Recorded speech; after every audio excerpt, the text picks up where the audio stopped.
So much for joining our webinar this afternoon in the UK with Katie Frost and Lucy Sofroniou, who are going to be delivering a session focusing on well-being. If you have any questions or comments, feel free to write them in the chat box and we will do our best to answer your questions. I'll pass it over to Katie and Lucy now. Thank you.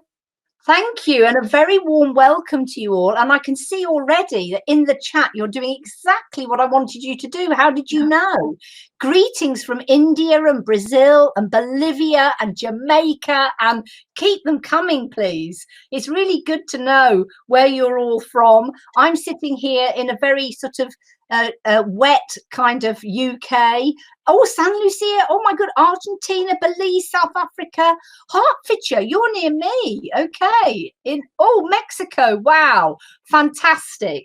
Well, that's brilliant. Wherever you are in the world right now, we are all facing multiple layers of challenge. And while we're in the same storm with this pandemic, we are on different boats, and we really appreciate that. We've all of us got our own unique situations to manage, both at work and at home.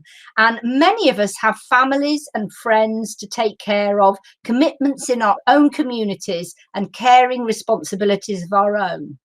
Now, as professionals in education, you're doing a lot of giving and have a hugely positive influence with all the people that you come into contact with in your communities and beyond.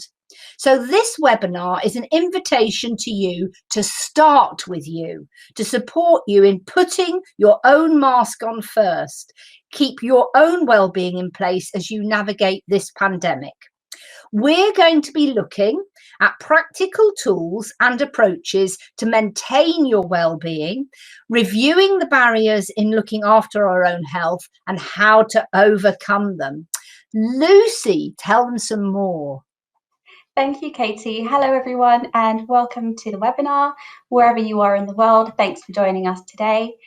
Our well-being really is the foundation on which everything else happens. And during turbulent times, our well-being can take a backseat, and it can do in normal life too. So this webinar is an invitation to accept the present moment and your feelings about it, and to shift our perspective of seemingly negative experiences, whether they are in relation to the pandemic, events that predate the pandemic, or even challenges yet to come, and use them as a means for positive change. You will be emailed the slides and additional resources, and the webinar itself will be uploaded onto YouTube, so sit back and enjoy. All you need is a pencil or a pen, something to write on, a good cup of tea or coffee. I have a coffee here, and we will begin. I'll now hand over to Katie, who will explore what we're finding more challenging in the current context. Thank you, Lucy. Okay, so yeah, I wonder how these challenges resonate with you and how you're finding things on your boat at the moment. Now, many of us are finding ourselves feeling more tired and having less energy. Maybe that resonates with you. We're kind of getting quite battle weary now as the pandemic has been going on. And one of the reasons could be we're having to work harder at managing our own emotions of fear, perhaps sadness, frustration, as we deal with uncertainty and radical change. It's hard to plan anything, for example. We may be finding an increasing demand to meet the needs of others, perhaps parents, children, colleagues, family members, because of the pandemic. As the pandemic has dragged on, many of us are finding it harder to really keep being motivated and keep boredom from the door. So the demands of work and trying to balance these with our home lives is challenging and stressful. And sometimes we can feel guilty when we're working because perhaps family members are losing out, and guilty if we don't. Some of us are also experiencing a real sense of loss, not seeing friends and family, being able to meet and chat to colleagues, and tragically, others' grief.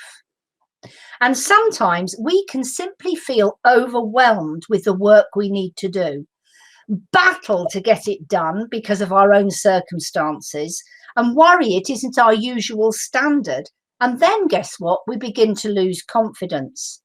So you can really see how many of these challenges have a psychological impact and that you may be experiencing this yourself or observe it in colleagues. And it is normal. They are normal responses to adversity. It is not normal to feel okay.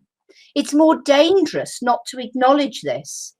None of us are fine, at least not in parts of the day or parts of the week. Most of us experience fear and frustration, exhaustion, sadness and guilt. So it can be really helpful to keep an eye on our well-being by giving ourselves a little rating each day. We can just simply think, okay, on a scale of 1 to 10, 1 being low and 10 being high, how would I rate my well-being today? And I'd like you to do that now and show us in the chat. Where is your well-being at today? 1 being low, 10 being high. So we've got some numbers already coming in. 7, that's you're clearly doing some things and really looking after yourself. And, you know, other people in a different place today, perhaps lower than that. I know I was over the weekend. Yeah, I reckon I really was pretty low on Saturday, for example. So we can really see how our well-being can really fluctuate. And that's important to remember because it changes. And when it is lower and we're rating ourselves lower, then we know we've got to take a bit more space to turn up the dial, turn up the volume on that well-being. So let's explore more about the biology of how we feel now with Lucy. Thank you, Katie. Yes, so where do all those emotions actually come from? Well, the limbic region, highlighted in red, is the part of the brain that we can think of as the air traffic controller. It's focused on incoming threats, monitoring the information that comes from our senses, memories and thoughts, and this even includes memories of scary and unpleasant events. Now, this isn't actually as devious a quality as it sounds. The purpose of this is to protect you from occurrences of similar events in the future. So when it perceives something as a threat, the limbic region is responsible for the release of neurotransmitters and hormones whose job it is to move energy around for fight, flight, and freeze. So the prefrontal cortex, highlighted in blue, is the part of the brain that just reasons, thinks, and plans. Now, the connection between these two is actually an interesting one. It's what allows our feelings to inform our thoughts and to use thoughts to manage emotions. So the neural connection between them takes about 25 years to fully establish, so I'm about a year to go. But essentially, this link shows that we can shift our feelings based on our thoughts, and that's the neuroplasticity of the brain, its ability to shift and change perspectives. So when you're highly stressed or feeling any of the horrible emotions that Katie mentioned on the previous slide, it's usually because your limbic system has taken over and turns on all of the alarm bells. So the prefrontal cortex shuts down, which is why it's harder to make decisions and to think clearly when you're stressed. And things like your vision and hearing, which you might think aren't affected, are partially compromised, as the limbic region sends around adrenaline to activate the heart and lungs in response to the perceived threat. So it's really gearing you up to just escape whatever it is that it perceives is in your way. So as well as this, the stress hormone cortisol is released, which weakens our immune system, slows digestion, and breaks down fats and proteins for energy, which probably explains why lots of us comfort eat when we're stressed. So the long-term effects include increased blood pressure, cardiovascular problems, and more.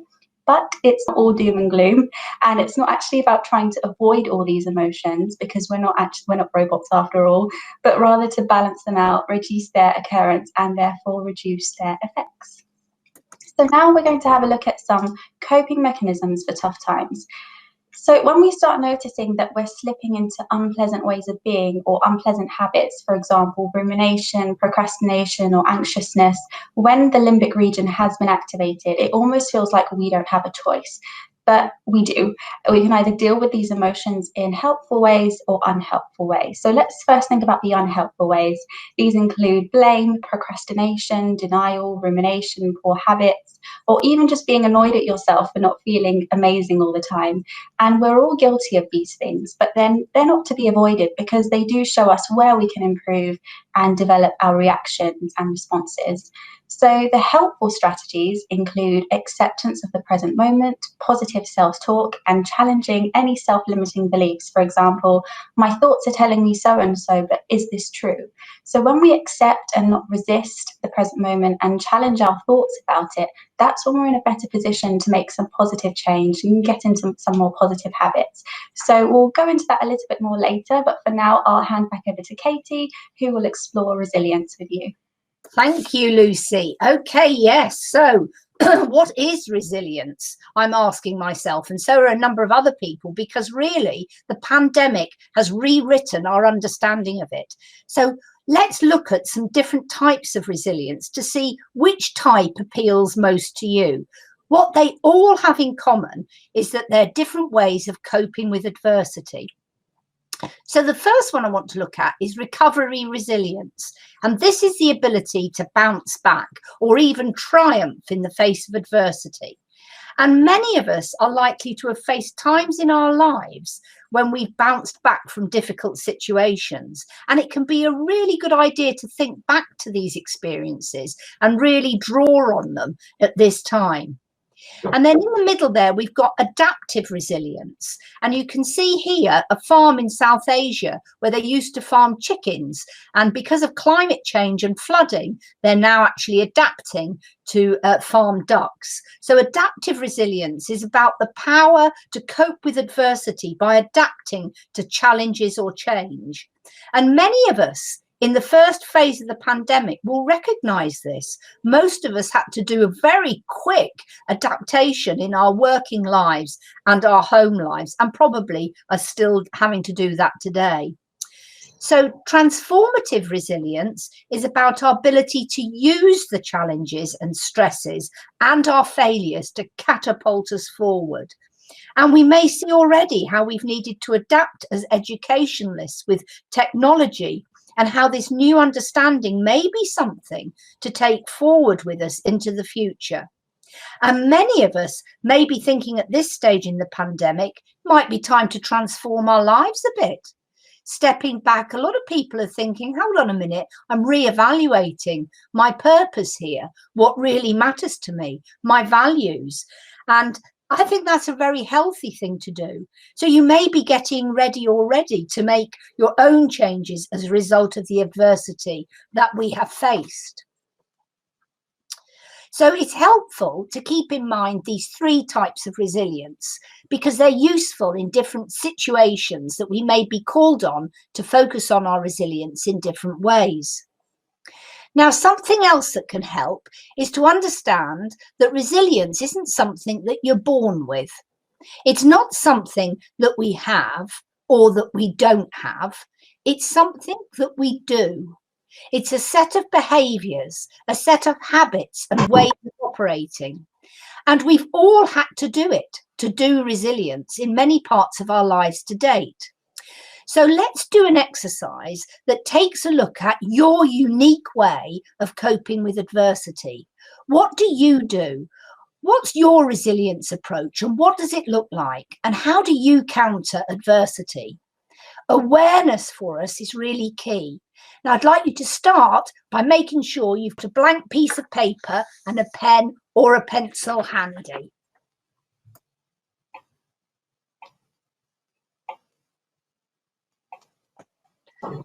Okay, so here we go. We're going to start our boat and waterline exercise. And this was developed by Chris Johnson. And he's got a website link at the end of this webinar where you can log on to his College of Wellbeing and download some additional free resources.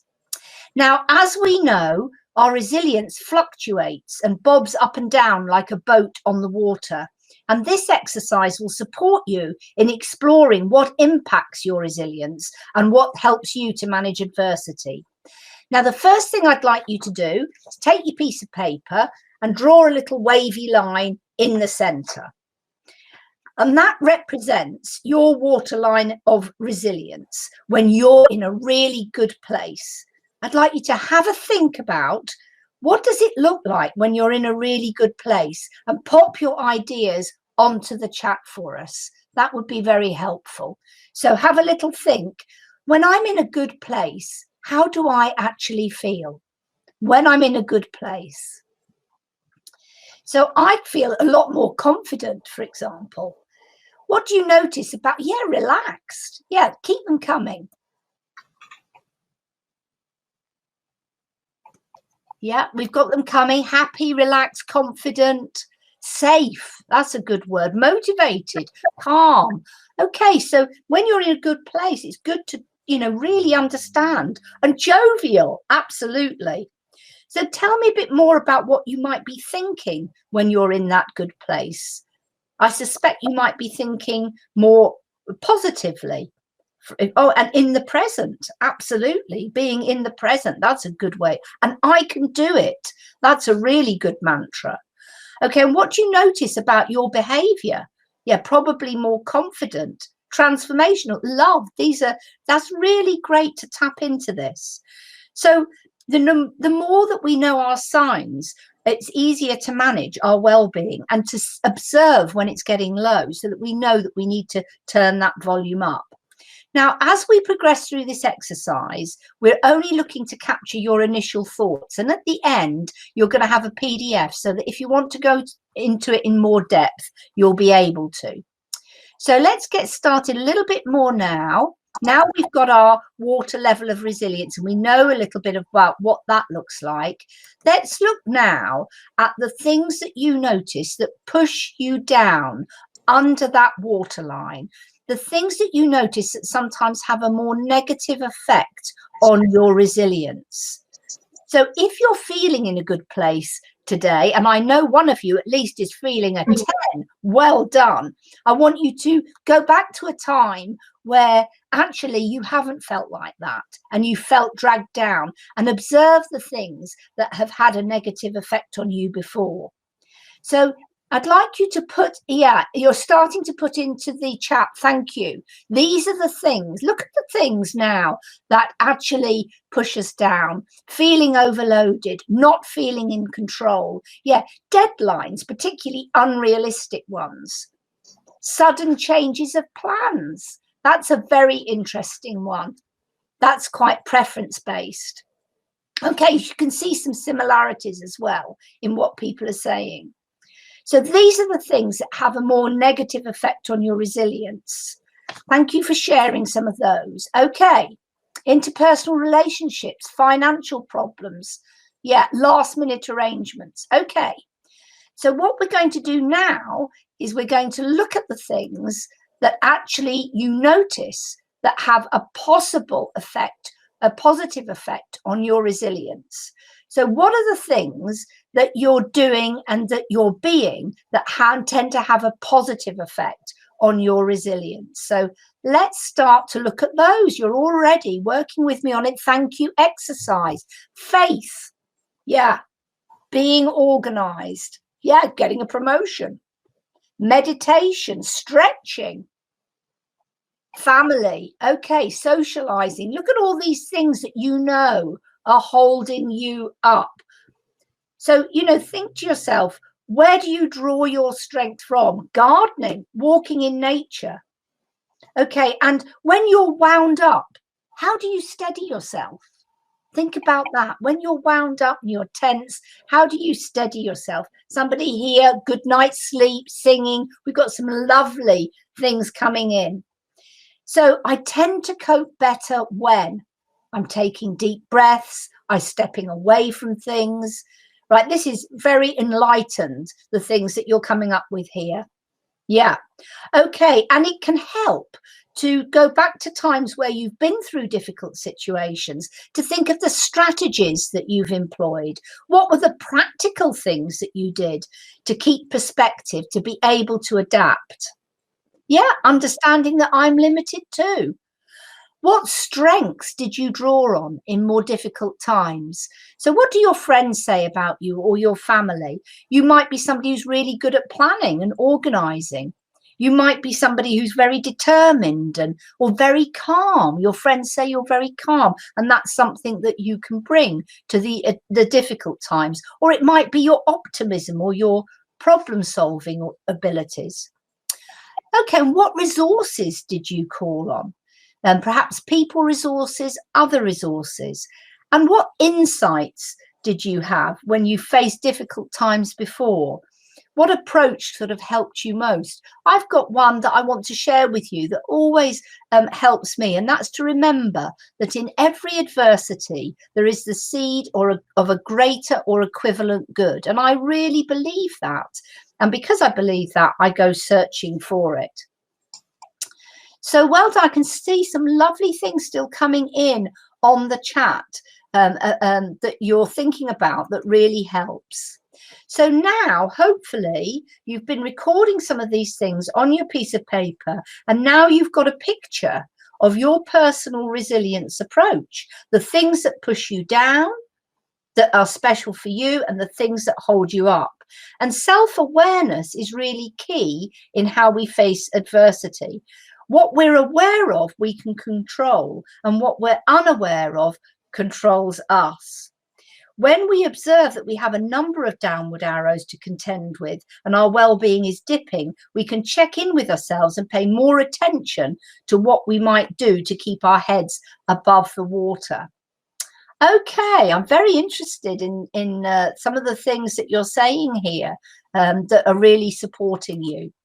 So some food for thought, some questions that we can ask ourselves when we look at our boat and water line exercise. And the first one is looking at that exercise and what you have in front of you. What practical steps can you take to raise your water level today? What practical steps could you take? Could be the smaller the better. You know, it could be simply checking in with yourself each day to see where you're at with your resilience and with your well-being. It could be as simple as taking more breaks. It could be as simple as, actually, I'm going to ask for help a bit more. That is a really good one, reaching out to other people. Okay, and then look at the downward arrows. Which of the downward arrows can you perhaps remove or reduce or find ways to counter? That might be one that you want to share with people that you trust, because quite often they can see that a little bit more. So, you know, when we're looking at those, it might be as simple as doing some of the things that are at the bottom of your diagram that little bit more. It might be protecting your exercise time. It might be reducing your screen time before bed. It might be accepting the things that you can't change. And then, are there any upward arrows that you can give more attention to so that they grow stronger? So some of those could be things like spending more time with the family, creating more me time, anything that helps you to switch off and unplug. Now, remember, when you're looking at this exercise, if you want to explore it further, we will be supplying a PDF at the end of this session. So now we're going to be moving on to managing energy levels and troublesome emotions. And I can see that some of you mentioned, yeah, crying your heart out. Okay, sometimes finding things stressful. You know, there's some things that you can do to really support yourself. So we're going to be managing your energy levels and troublesome emotions now, which are often some of the main concerns that people have in pushing themselves down. So let's have a little look. Oh yeah, that's stressing over things that you can't change. We're just coming to that. Well done. So you might have seen this before. This is called a worry tree.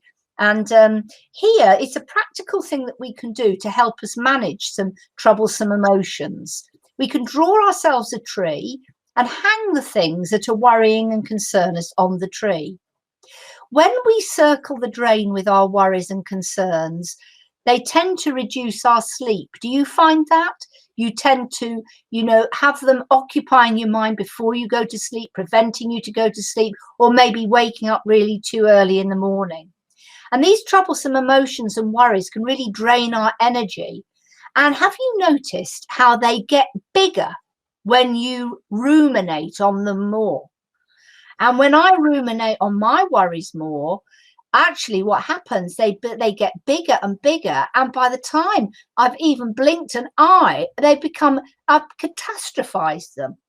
So can you see how we create our own monsters? Worrying, I worry about worrying, and when I worry about worrying, it makes me feel anxious. So I noticed in the chat somebody quoted their grandmother, and I'm going to quote mine, because my grandmother used to say, Katie, you're getting into a state. And she was right. I was getting into a state, not a very good state. And the state is letting the worries or the automatic negative thoughts, I call them ants, okay, run riot in our brains. And she also used to say to me, you know what, Katie, go to sleep, because everything is better in the morning. And I think that's true as well, because then I've got more energy to fight those ants. So to stop the vicious circle, I'd like to invite you now to think about what could be on your branches of your worry tree, the things that are concerning you. Have a think for a moment. When we think about those worries, then we're in a position to think about what we can do to address them. When we put them out and they're in front of us and we've got them out, we can start to see more where the threads are, where we can see where the connections are. We can introduce logic and rationale into those emotions. And importantly, we can ask ourselves, is that worry real or imagined? Some of mine haven't even happened yet. And if you're still doing battle with the ants, we can ask ourselves, well, what's the worst that could happen here? What's the worst that can happen? Imagine it, and then ask ourselves, how can I make the worst less likely? And to balance things, I can ask myself, what's the best that could happen here? And how can I make that more likely? So now what we're going to do, we're going to look at a model that is a great model to help us get our worries and concerns into perspective. And as somebody mentioned on the chat, the things that we can actually influence or control. And this is a lovely little model for having a think about this, because one of the tricks with worries and concerns is about discerning and figuring out which we have any influence and control over and which we simply need to accept. And I appreciate it is a journey to acceptance. It doesn't mean we like them, but it can be more healthy for us to accept the things that we don't have any control over. And in a moment, I'm going to give you some examples. But you can see with this diagram, a very simple diagram that you can do yourselves. We can take our worries and our concerns and we can decide which of them are in this red zone, because actually we don't have any control or influence over them. And which of them are in our influencing zone, this yellow zone, because no matter how small, there is some tiny little influence we can have on them. And which ones are in this central zone here, this green zone? These are the ones that are totally in our gift. These are the things that we can control. We often worry about the things that we can do nothing about. And really, that's futile and a waste of energy. We're much better to be focusing on this yellow area here that we can influence and this green area here, the things that we can control. So let me give you an example of how this might work. A lot of people at the moment, have you noticed, are talking about the government policy, for example, government policy on education and the pandemic, and, you know, can get quite irate about this. But for most of us, policies and government policy are not really in our circle of control. We have to accept the policies at this time.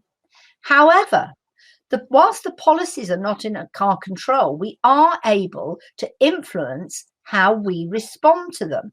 So our approach to those policies is in our circle of influence.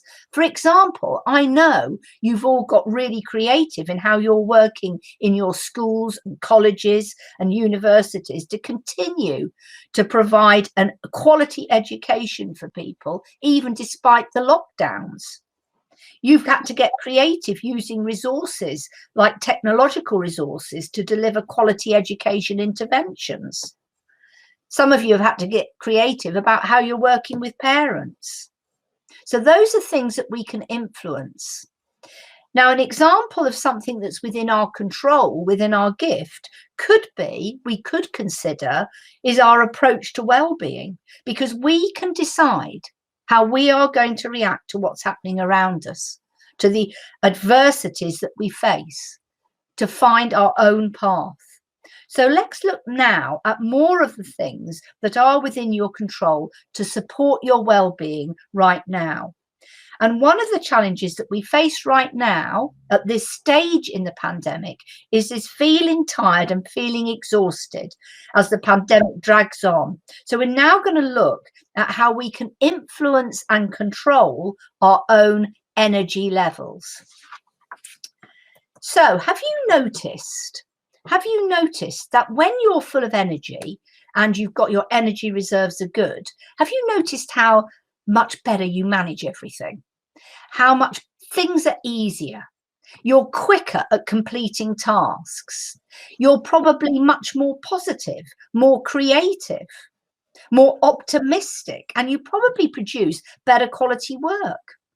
I'm more motivated and I've got much more energy for playtime and, you know, the important bits in my life. So that's interesting. So let's look at the little things that can mount up to deplete our energy. And if you look at this lady in this picture, I want you to hazard a guess and put on the chat what unhelpful habits this lady might have fallen into. What are the things she might be doing to deplete her energy? Too much coffee. You can see that in that picture. Too much caffeine intake. Well, that will put her on alert. She won't be able to sleep so well. Overworked. Yeah. Lack of sleep. Possibly the wrong focus. No rest. No switching off. No break. Yeah. What about on the food side? Anything you might notice there? Too much screen time. Yeah, definitely. Yeah, no, unbalanced lifestyle, you know, working early, finishing late, doing the same again, no food, yeah, skipping meals. Yeah, all of the things, no relaxation, you've got it, okay? Back-to-back Zoom meetings or whatever you use. Okay, so we can see that the coffee and perhaps some of the eating habits are an attempt to try to build energy. But it's really serious when our energy is depleted. Because have you noticed when your energy is depleted, we can't think. I can't make any decisions. I find it a lot harder to be creative. I am much less productive. I'm less efficient. It's a vicious circle. I'm not effective. I tend to feel down because I'm not winning at anything.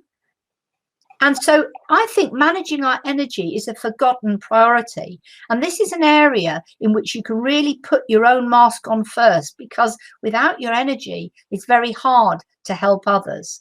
So Lucy, can you help us to understand a little bit about how we can manage our energy in these really testing times? Sure, thank you, Katie. And I think well-being is sometimes thought of as solely emotional and mental self-care, but it's good to remind ourselves every so often that well-being is multifaceted, just as we are, and needs to be thought of as separate parts that make up the whole. And one of the reasons well-being is sometimes difficult to maintain is because we tend to focus on one area and then the other slips. So, for example, you or I may have just run a 5K marathon, but really, what's the point if our brain's just sitting back and thinking, well, yeah, but it's not exactly a 10K, and oh my God, didn't it take you so long to run it? So when we check in with each of those 4 areas and find what serves us within them and what doesn't, and then try to implement those habits as often as we can, maybe not daily at first, because, you know, it is always tricky to merge loads of new habits into one day, but starting off slowly and long enough to see the benefits of them, that's when I think we're on to a winner. And so the next couple of slides are an invitation to check in with your spiritual, mental, emotional, and physical bodies. So Katie will start off with the body, and then we'll move on from there. Okay, and as we go through, you know, we really want to invite you to self-assess how you're managing your energy levels, and we're going to start with the body. But, you know, in all of these, you're going to be doing things that are working for you and some things that are going well. And then there might be some other areas you want to improve. And how I know that is because I'm looking at the chat and I can see that you are aware of some of the things that can be done. You're giving advice to each other, some really good advice on things that you can do in some of these areas. So, you know, are you getting enough exercise? At the start of the pandemic, a lot of us were really into exercise and doing really well. And I would say that for a lot of us, if we're honest, that's dropped off a little bit. And now we tend to log off in the evening, probably too late. And I don't know about you, and then we flop. Okay. And we feel too tired to actually do anything. And there's an irony to that, because even if we do just 10 minutes of exercise, dancing with the Hoover to Bruce Springsteen, jogging or exercising to some music, going back to exercise that you have enjoyed in the past, it invigorates us. Do you agree?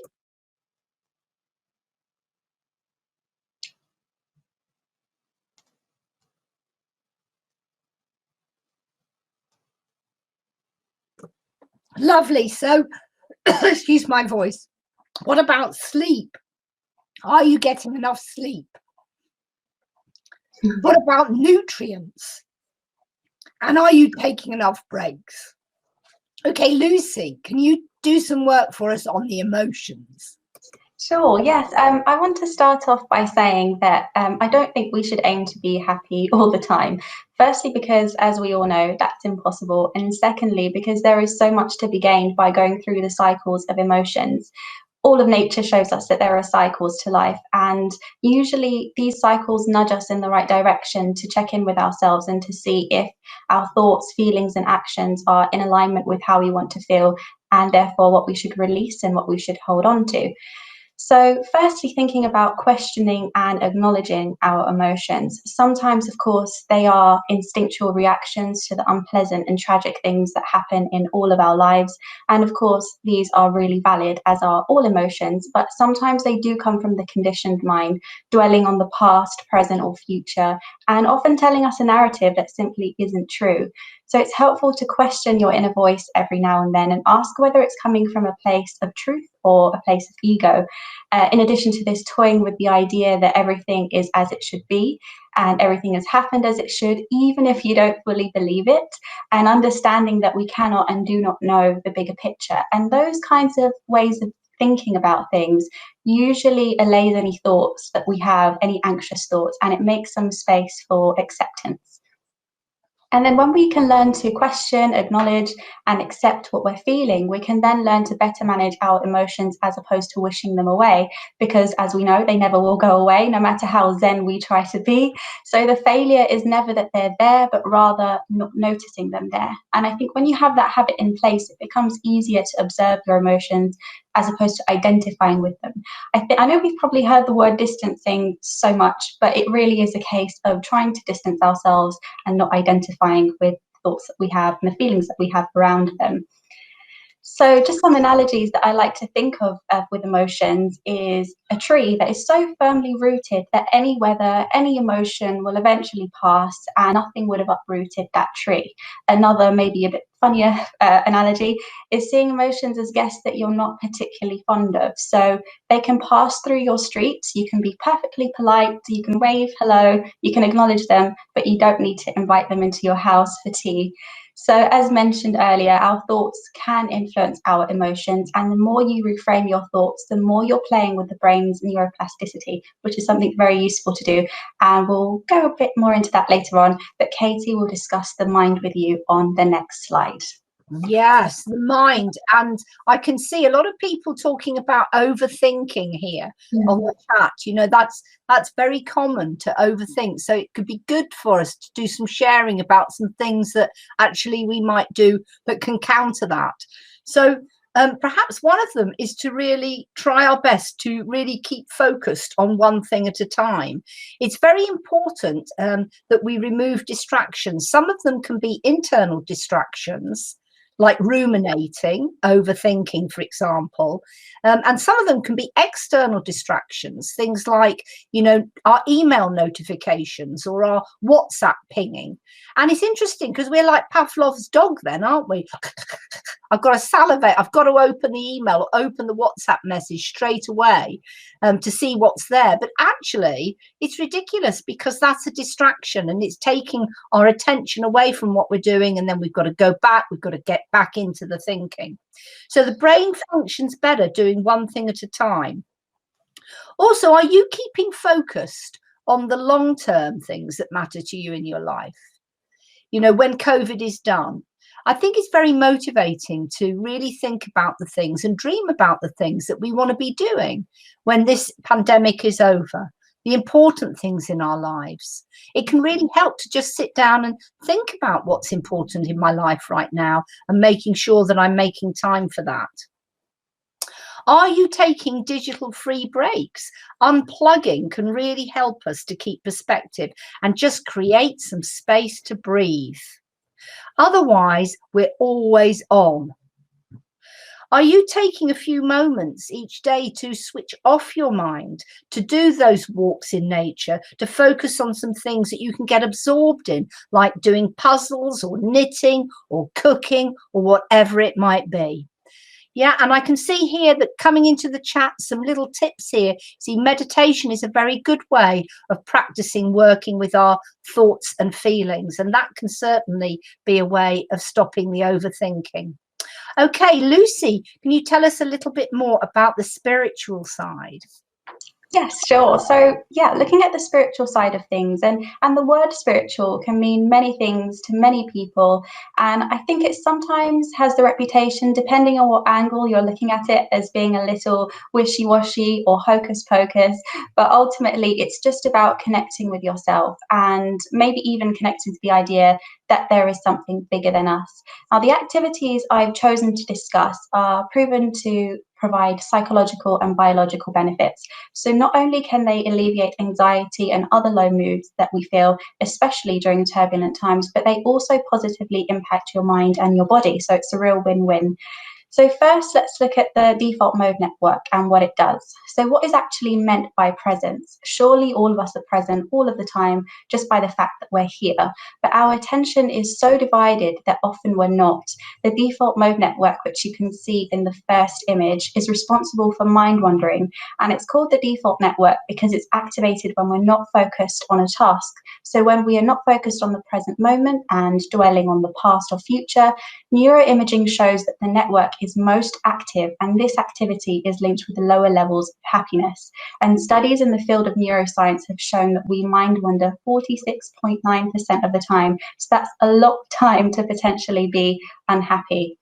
So what can be done about it? Well, first of all, let's look at meditation. The direct link, so a few people have mentioned meditation, which is great, so you might already have that in your routine, but the direct link between meditation and the default network is not just that it's shown to activate other more helpful regions of the brain, but also that it effectively tells the network to cool off.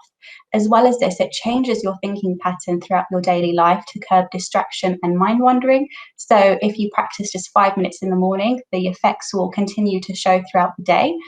There are many types of meditation and definitions of it, but for me, it means just sitting down in a comfortable and quiet space and just focusing on my breathing, even if it's just, 5 minutes, 20 minutes is my maximum. I tend to get bored after that, but you could go longer, and you don't need anything fancy. You don't need any yoga mats. You don't even need a pillow. It's just, being comfortable and just noticing your breath.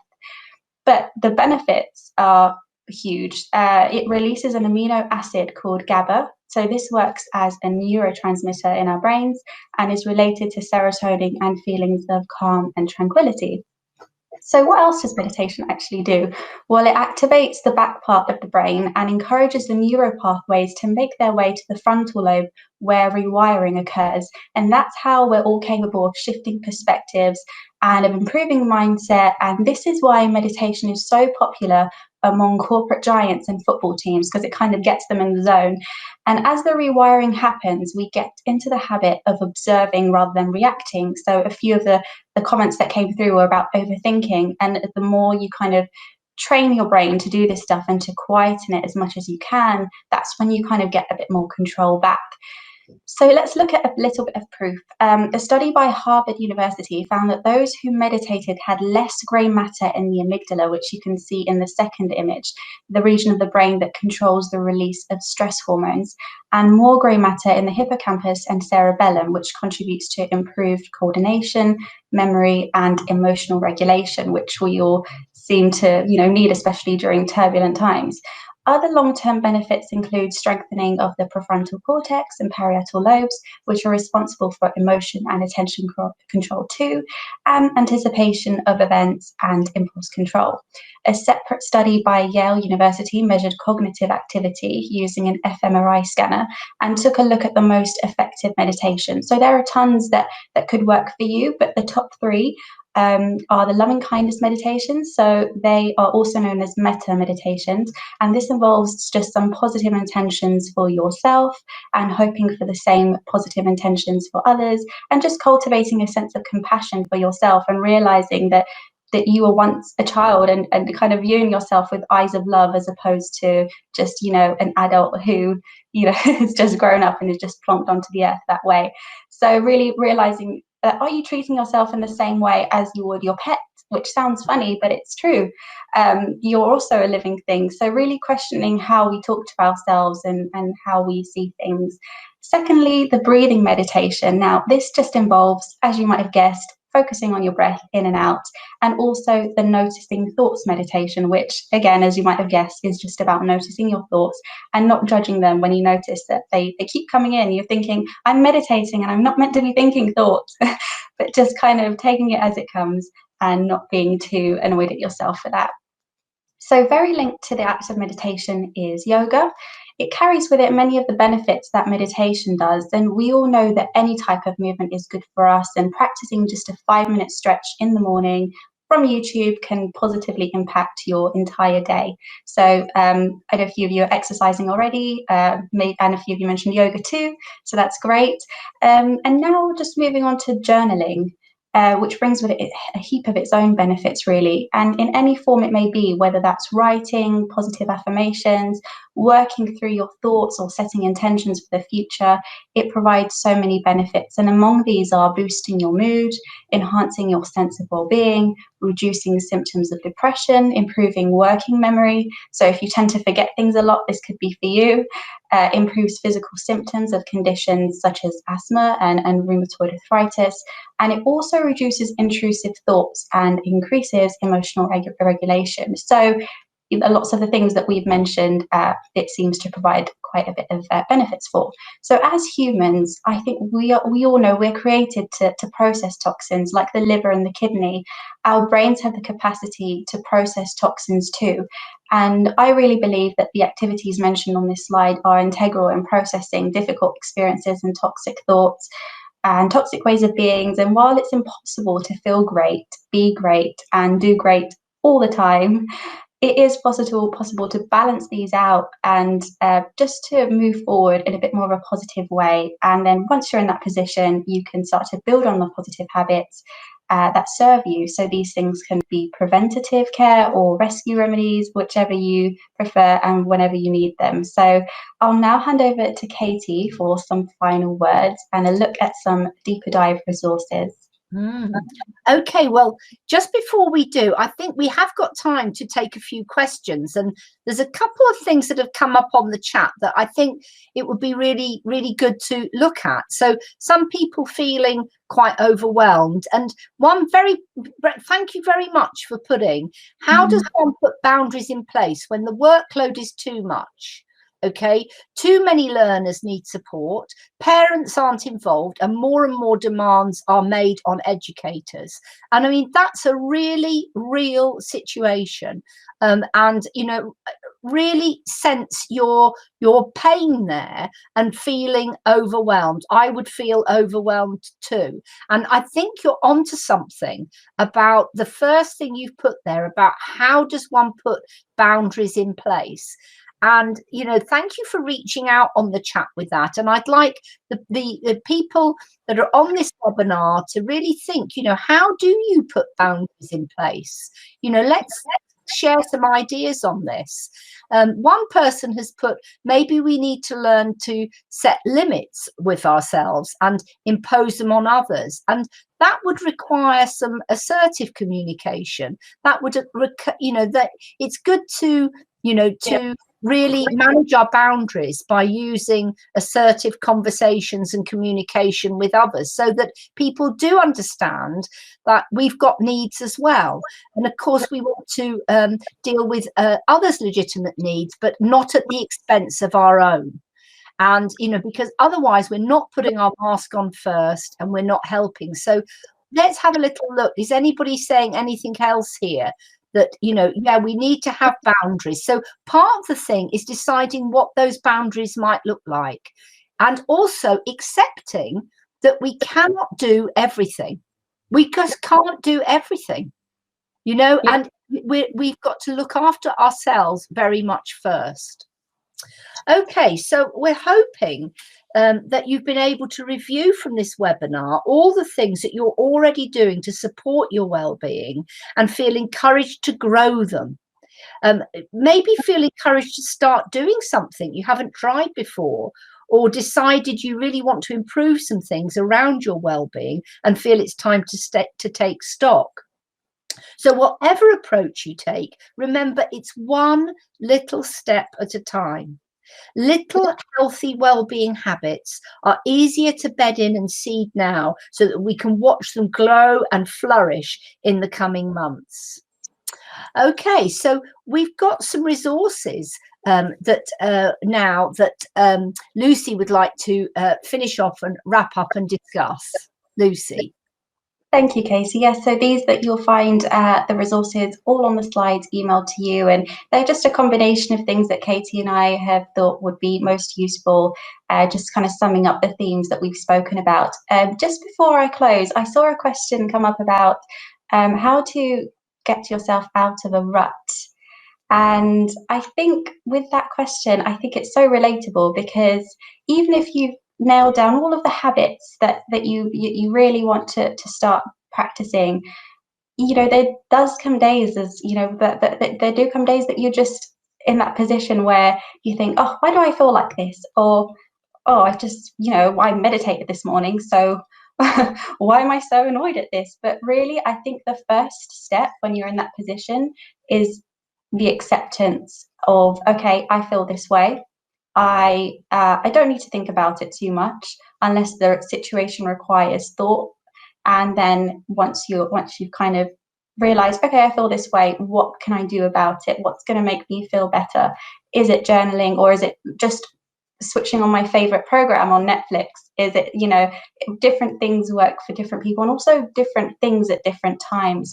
So I think the first step is acceptance, and then you're in that position to make positive change. Because I think when you're annoyed at yourself for feeling that way, that's when nothing really productive can come out of it. So I hope that's helpful. But yeah, in general, thank you very much for joining our webinar, which we hope you found useful. Wellbeing is a tricky one. It's not something we can achieve, but something that's useful to be mindful of as we navigate the highs and lows that are such an inevitable part of our existence. But navigating turbulent times becomes a little less daunting when we know what serves us and what doesn't. That's when we're in a better position to weather any storms that come our way. And often we know exactly what we need to do to bring some balance back into ourselves. We just need to really lean in and listen. And ultimately, all we can really do is our best, because we are only human after all. So as mentioned, here are the deeper dive resources which you can follow on the internet. And but if you do have any questions or comments, please feel free to reach out to us using the contact details on the next slide. So once again, thanks for being with us today. We hope you take care, and we wish you all the very best. Perfect. Thank you so much to Katie and Lucy for a fantastic session. They've been delivering this session a number of times today, and each time I am listening, I feel like I'm learning something more than I did the previous time. So I really appreciate the content, and I can tell from the feedback that the attendees have really enjoyed the session. So thank you again. And as Lucy said, if you would like to get in contact with us, please do email us. The PowerPoint presentation and the webinar recording will be sent by email within 2 weeks, and your CPD certificate will be automatically available as soon as the session ends today. So just to say thank you again, and we look forward to seeing you in an upcoming session soon. Take care for now and stay safe. Bye. Bye, everybody.